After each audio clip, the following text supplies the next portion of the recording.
Today, I'm joined by one of the top football podcasters going, Neil Dunworth from For the Love of Paul McGrath. Neil, it's great to have you back on again. So we're most of the way through the transfer window now. Aston Villa have signed Álex Moreno and Jhon Duran, and there could well be more to come.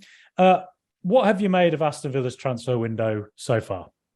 Well, firstly, thanks for that introduction. I've got serious imposter syndrome sitting here now after that introduction. But thanks very much. But yeah, Aston Villa's transfer window is look. This is always going to be an interesting transfer window. When you change managers midway through the season, I think it's important to look with, I suppose, with a kind of a casting eye on who comes through the door, and the names, I suppose, really that we've been linked with have been different. I think that's fair to say. You know, it's been a different demographic of player. I think it's fair to say that should we have still had the previous guy in charge, if Steven Gerrard was still in charge, that I don't think we would be linked with names from such far-flung climes as Colombia or Chicago, via Chicago and Real Betis. Yeah. And I think that's something I think that Aston Villa have to exploit. They have to exploit those markets, you know. And I think that so far so good, I suppose, really, with a signing that I'm not sure anybody really thought we needed in Álex Moreno, as in, I could see the benefits in it, that we were getting in a completely different type of player to Luca Dean. And he showed it in his first game. He showed it in his first 40 minutes of play, that he was more direct attacking threat, and was a bit nervous, but we've seen him already. And look, I think everybody's chomping at the bit and licking their lips to see what Jhon Duran brings, albeit that there is an element of how would I put a caution out there with regards to him, with regards to what he can bring to Aston Villa in the short term, whether he be a long-term signing. And I think that there will be an ungodly spike in viewers from Birmingham, and well, there'll be definitely one here anyway on Friday night watching the Colombian under-20s. So I think the TAM ratings in Colombia will be very much skewed. They'll be wondering, why are there so many people in the Birmingham area tuning in? Because I think everybody's going to want to see him. With regards to I think really we haven't really got the wheels in motion in the transfer window so far. Jhon Duran came out of nowhere. It seems like he was somebody that Unai Emery was looking to sign even a Villarreal.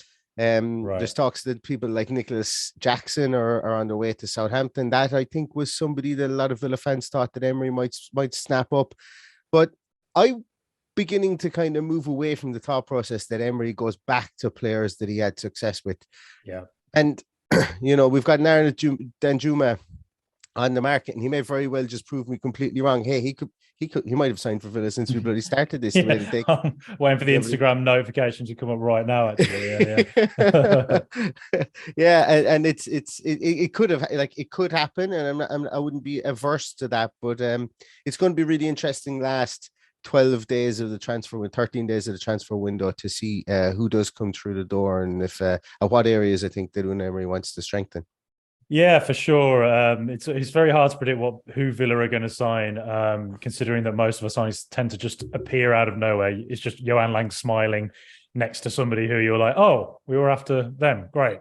So I am sometimes reluctant to believe that the names we're heavily linked with ever end up at Villa, and instead we should just wait and see who does turn up just out of the blue. But, you know, I guess we'll start with Álex Moreno, actually. I mean, you mentioned him just there. You know, he really grew into the side, I thought, on his debut.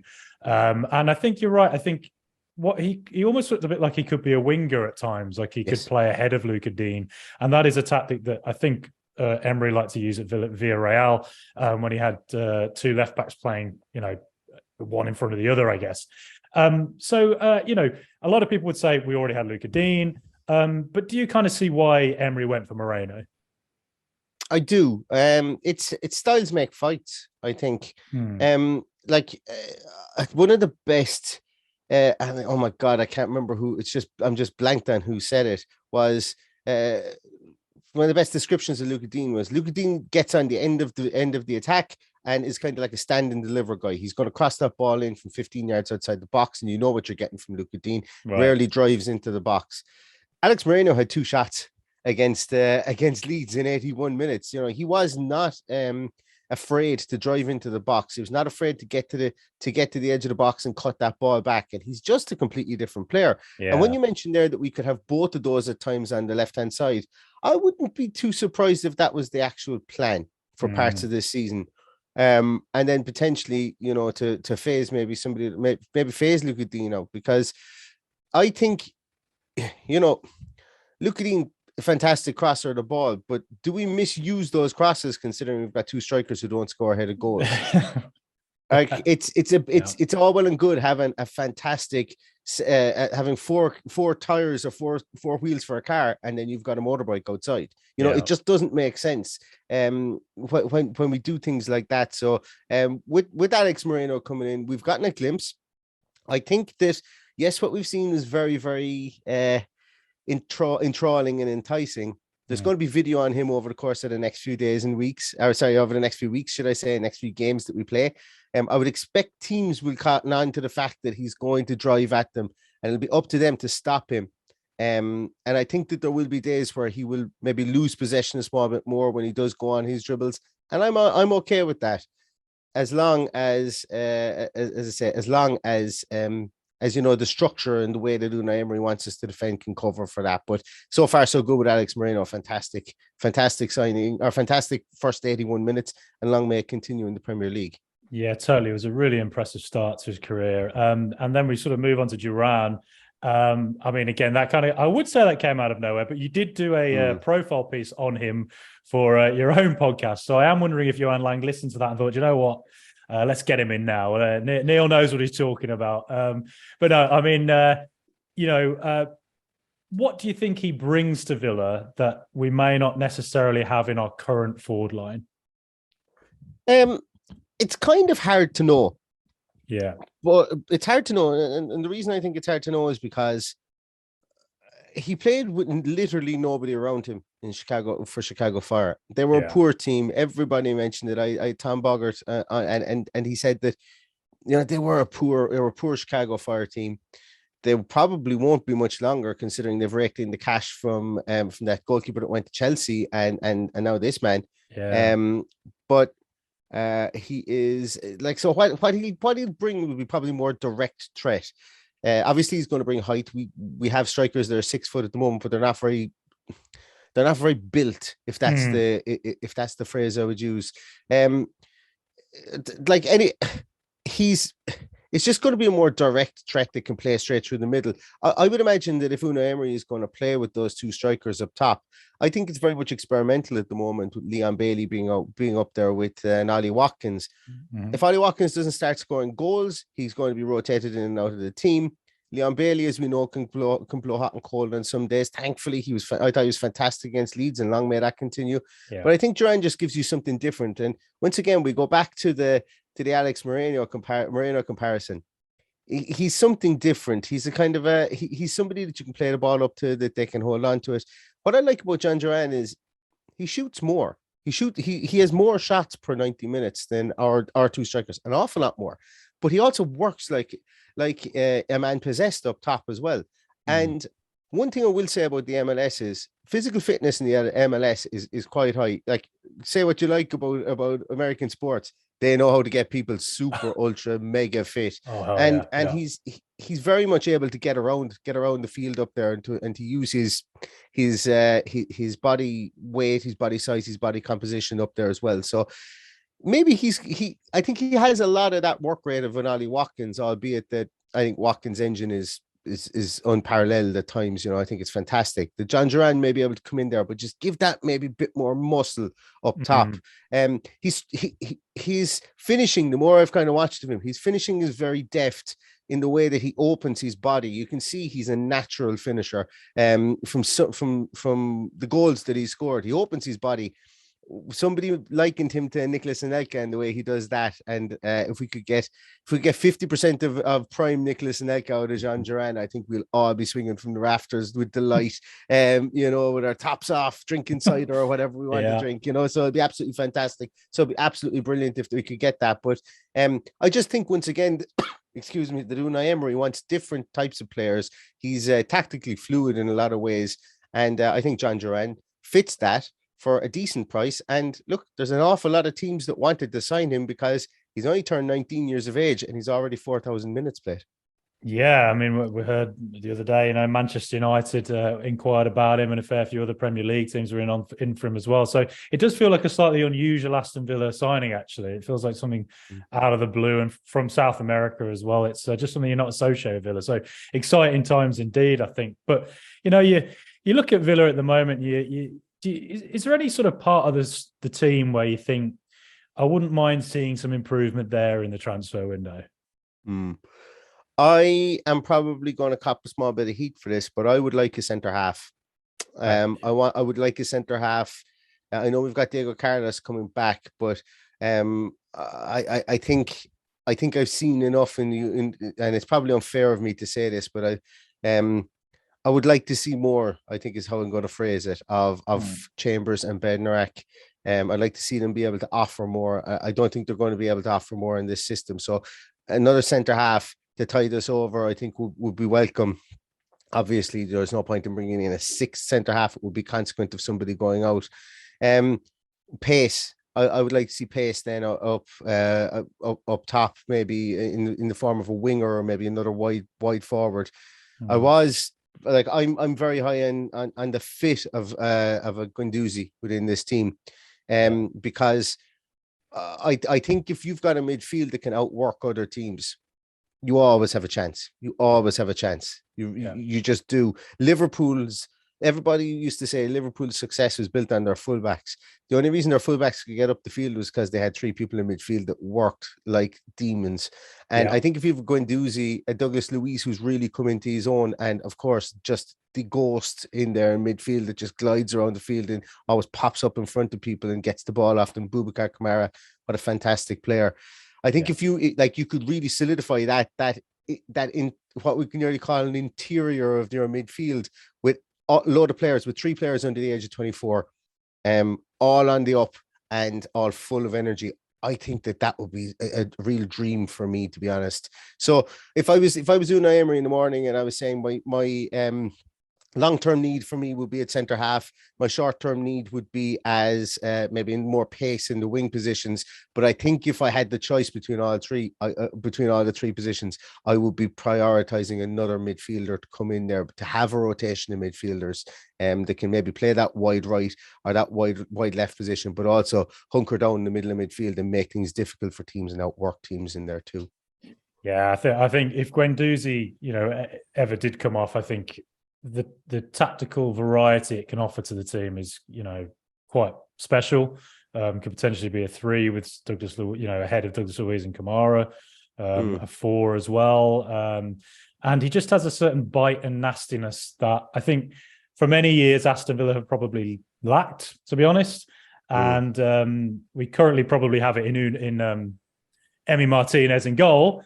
So to have it outfield as well would, I think, just be another nice addition for us to be a team that people just don't enjoy playing against, and they don't like the days out of Villa Park. So I am quite hopeful that the Guendouzi one would come off, but at the moment, we just have to wait till the end of the transfer window to see if there's any possibility. I'm less hopeful. That the Guendouzi or Weston McKennie. Like I don't think we wake up tomorrow morning and we see Matteo Guendouzi has agreed to sign for Aston Villa. I think this is one that might happen the 31st of January if it's going to happen at all.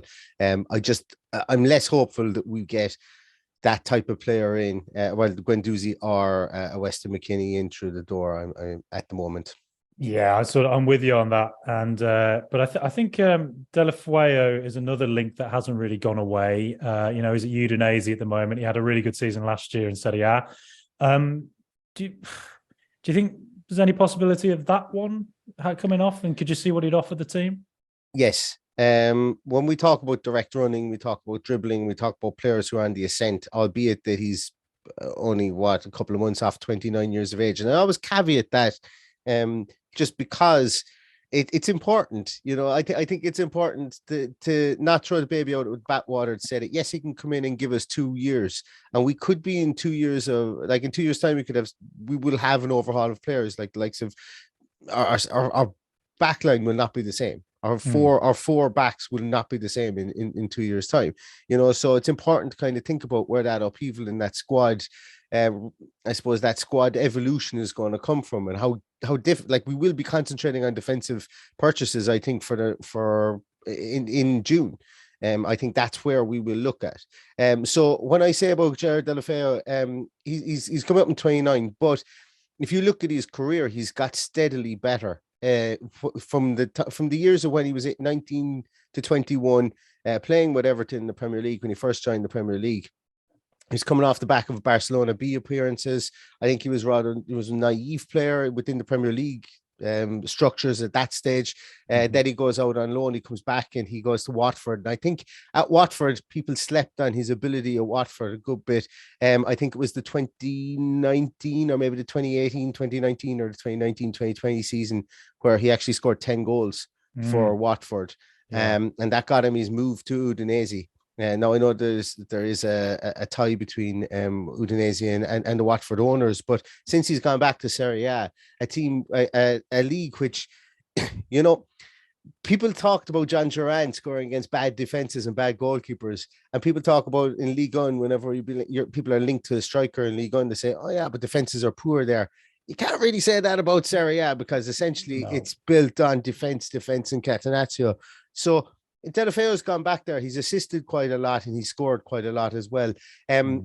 I think Gerard Deulofeu would love to have the 3 years he spent at Everton back, because I think I'd say if you were to ask him with truth serum, I would say he would say that he kind of made the move a bit too quickly.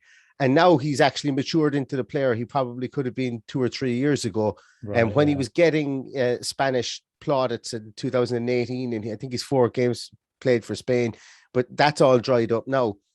And I think if you were to ask him about that, he'd like to have those 3 years back. But he's profiting now from his ability. He knows how to play the game. And from an Unai Emery point of view, I think he's a direct runner. He has more dribbles. He's more successful dribbles. He's a better passing rate than anybody within our team. So if you're talking about improving our team in the morning, Gerard Deulofeu does that. And I think that Unai Emery wants a dribbler. He wants somebody who can carry the ball into attack and carry it through the transitions and take the heat off our defense that way. So if he's looking at the likes of Gerard Deulofeu or maybe a Danjuma or something like that, that's why he's looking at them. And for me, you just look at the statistics over the last 2 years. While Danjuma was fantastic for Unai Emery and he has the familiarity with him from playing with Villarreal, Deulofeu has done it better in a league whereby it is a slower league, but it's a league where it's harder to break down defenses. So there's a lot of give and take between the two players, and I can see why we're being linked with both.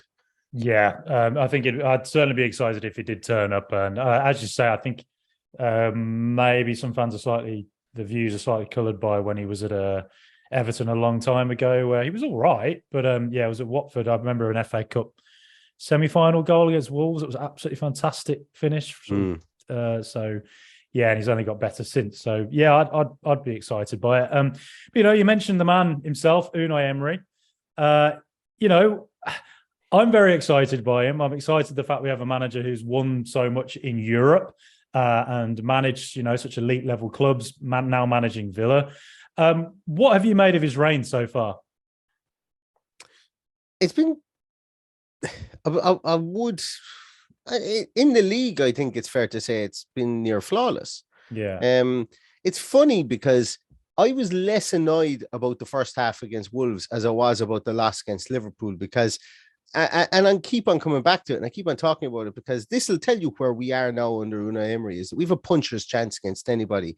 May not be the prettiest football at times. We have a puncher's chance. And we missed about 5 punches in that game, and Liverpool landed their 3. That could have genuinely been a 4-4 or a 5-3 to Aston Villa. And I don't think anybody would have given out about it. And that's why that one annoys me, I suppose, more, is because you only get so many chances to turn around and start your season with beating Spurs, beating United, beating Liverpool, beating Brighton. Teams all up in the top, teams of either higher you in the league or of perceived greater grandeur than you, and that would have been a real massive talking point. Obviously, we've seen the amount of points that he's gotten since he's came in here. and Villa will be top of the league since he's come in, or joined top of the league, I think it is. So I must say that, you know, we're seeing something different. We're seeing something that we haven't seen since John Gregory came in and took over the team.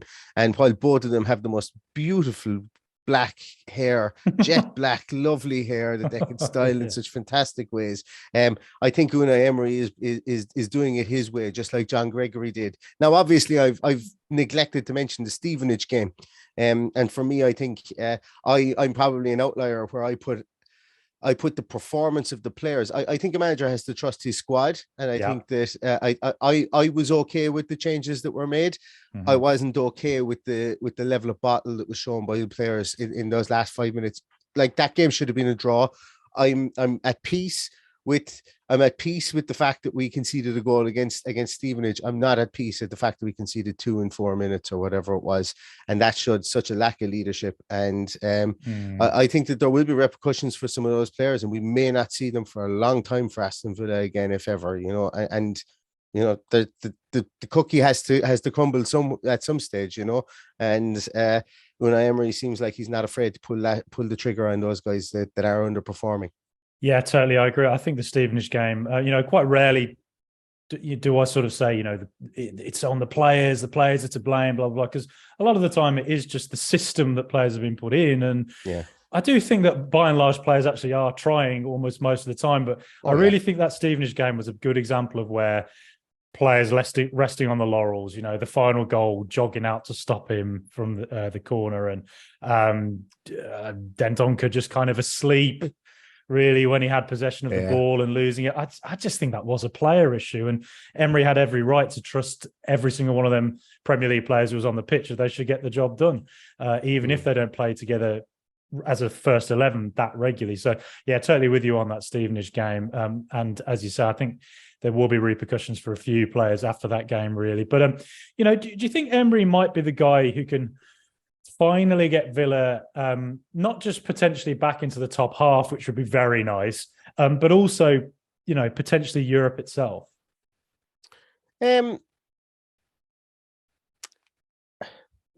Look, I thought Dean Smith would get us into Europe as well.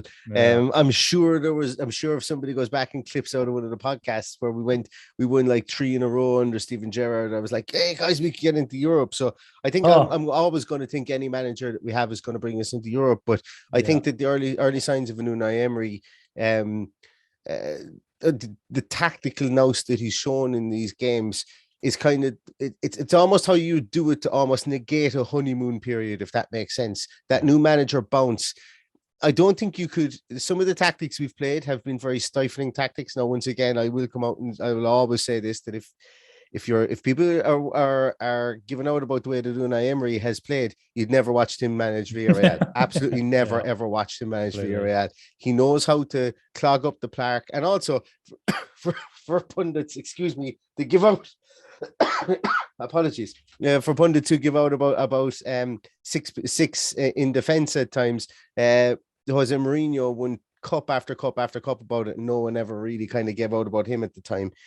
But to answer your question, I'm like, our trajectory is high. Our next run of games will tell an awful lot. Like I don't think it's beyond the realms of possibility to think we beat Southampton and Leicester, and then we're in extra 6 points extra. And I think at that stage, we're probably in 9th position, which is insane to say, because we've Chelsea and we've Liverpool ahead of us at this moment in time. Now, I don't think that they drop back. I think another team above probably drops back, because I actually still peg both Liverpool and Chelsea to finish in the European positions. I don't think Villa finish in the European positions this year. I think there will be a reckoning, and there will be a speed bump somewhere along the way. Where, like, we draw 2, we lose 2, and maybe we lose a game we should never have lost. That's always going to happen to Aston Villa. We've no divine right for that not to happen, no matter who's our manager is. But I think next year that and I said previously that the defense is going to need to be overhauled, and I think I think Unai Emery understands that, and I think he's going to do that. I think he's going to relish doing that because he's so good at lining out a defense or a defensive structure within a team.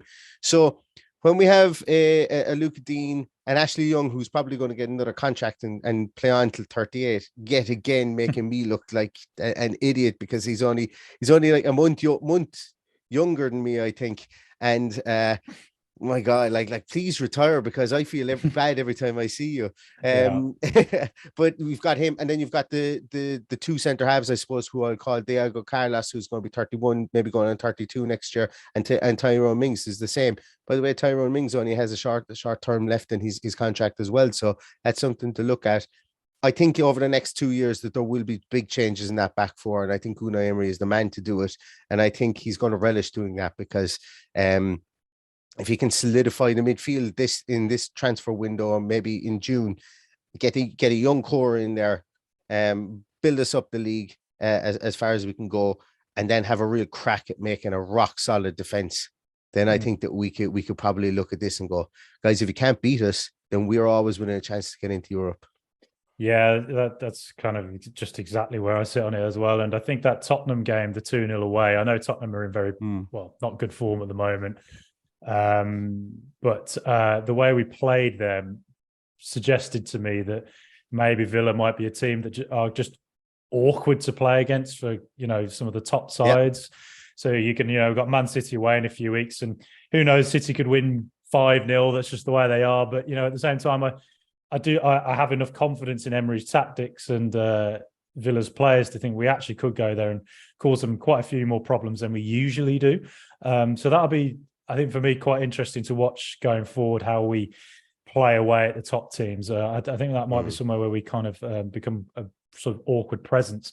And when you think of it, that's actually a good way to put it, because I think a lot of people say, "Oh, they're a dour team to play against," and we will get that thrown at us, because look, there's a core group of pundits out there who don't want the apple cart or the cartel, whatever you want to call it, up top to be disturbed. And when you go to a Spurs like that and you play with six behind the ball, then you hit them twice in very clinical fashion, or you go to, even like we did against Leeds, there was murmurings after the game against Leeds. Everybody and Gary Neville was like, "Oh, Wilfred Nanto, fantastic." And, Villa played negative tactics. And Jesse Marsh said it afterwards. And I'm going, no, what we're like if you watch a boxer, there can be good defensive boxers. Floyd Mayweather was a great defensive boxer because you couldn't hit him, and if you can't hit us on the break, if you can't break us down through the middle, yet we can get our uppercuts and our punches away in the form of quick attacking breaks, getting the likes of Buendia into the box, scoring those goals whereby you kick the ball, the goalkeeper can't save it because he didn't expect you to shoot, and we're running in and we're bundling it into the back of the net. That's what wins you games, and that's what gets you up the league. And I couldn't care less what Jesse Marsh thinks, or Gary Neville, or any of the rest of them think, because there will come a reckoning where Aston Villa will, if they keep on doing this and keep on winning games, teams will have teams will have to copy us, as opposed to us being the team that are copying other teams. And I quite like to be in that position.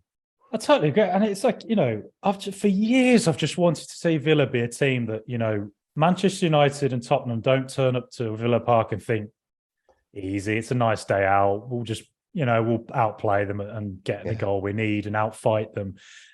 Instead, I do want pundits and opposition players and fans to be like, I really hate playing Villa.